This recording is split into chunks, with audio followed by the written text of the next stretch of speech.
लेकिन एनडीए में पारस जी को काफ़ी सम्मान दिया गया। पारस जी को नरेंद्र मोदी ने अपने मंत्रिमंडल में शामिल भी किया, लेकिन इससे सम्मान और अपमान की बात नहीं होती है।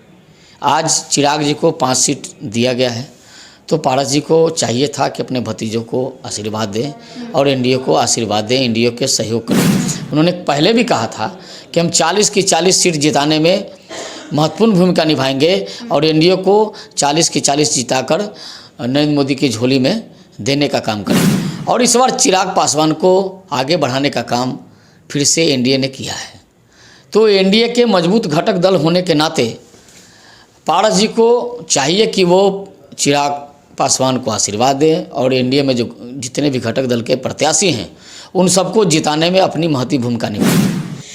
एनडीए का सीट बंटवारा हुआ, लेकिन पशुपति पारस का एक भी सीट शेयरिंग में उनका नहीं आया। इसी पे पशुपति पारस ने मोदी का परिवार लिखे थे और मोदी का परिवार से अब अपना हटा लिए हैं, सिंबल अपना हटा लिए हैं। इसी पे बातचीत करेंगे। राकेश जी हैं, क्या कहना चाहिएगा? मोदी का परिवार लिखे थे लेकिन अब मोदी का परिवार से हटा लिए। देखिए, पारस जी की अपनी मर्जी है, लेकिन एनडीए में पारस जी को काफ़ी सम्मान दिया गया। पारस जी को नरेंद्र मोदी ने अपने मंत्रिमंडल में शामिल भी किया और उनको काफ़ी सम्मान देने का काम किया गया है और आगे भी किया जाता है। सम्मान दिया गया तो उनको एक भी सीट नहीं दिया गया, वहीं एलजेपी को 5 सीट दे दिया गया, उनको एक भी सीट नहीं दी। इस पर क्या कही? देखिए, सीट से सम्मान की बात नहीं होती। पिछले बार चिराग पासवान को मंत्रिमंडल में शामिल नहीं किया गया, लेकिन पारस जी को मंत्रिमंडल में शामिल किया गया, लेकिन इससे सम्मान और अपमान की बात नहीं होती है। आज चिराग जी को 5 सीट दिया गया है, तो पारस जी को चाहिए था कि अपने भतीजों को आशीर्वाद दें और एनडीए को आशीर्वाद दें, एनडीए के सहयोग करें। उन्होंने पहले भी कहा था कि हम 40 की 40 सीट जिताने में महत्वपूर्ण भूमिका निभाएंगे और एनडीए को 40 की 40 जिताकर नरेंद्र मोदी की झोली में देने का काम करेंगे। अच्छा, क्या कहिएगा, जैसे महागठबंधन में जाके आप चले गए तो क्या लग रहा है एनडीए को कोई फर्क पड़ेगा या चिराग पासवान को हरा पाएंगे? देखिए, वो तो जब जाएंगे तब देखा जाएगा।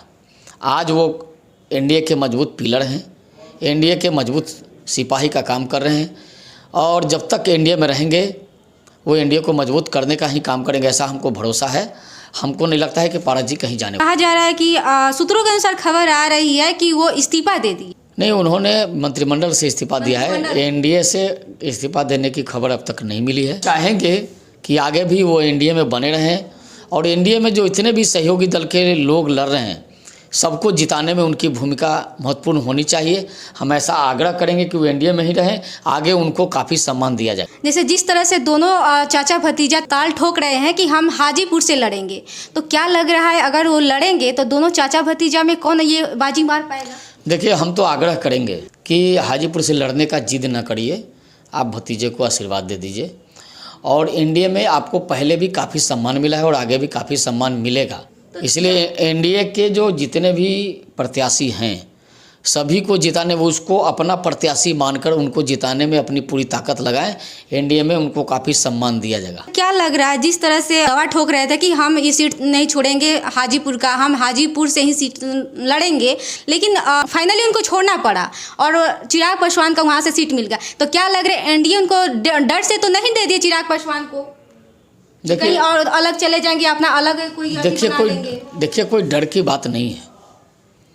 पूर्व में हमने कहा भी कि पूर्व में माननीय पारस जी को मंत्री बनाने का काम केंद्र की सरकार ने किया, माननीय नरेंद्र मोदी जी ने किया और इस बार चिराग पासवान को आगे बढ़ाने का काम फिर से एनडीए ने किया है।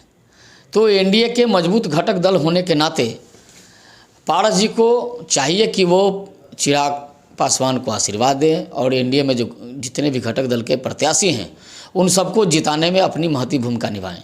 तो चलिए, आपने देखा कि राकेश जी ने कहा कि जो पशुपति पारस है वो चिराग पासवान को मदद करें। आपने देखा कि क्या कुछ कहा राकेश सिंह ने। आपका क्या राय है इस वीडियो को लेकर, आप हमें कमेंट बॉक्स में बताएं। आप देख रहे थे राजनीतिक दृष्टि, मैं अनुराधा झा। बहुत बहुत धन्यवाद।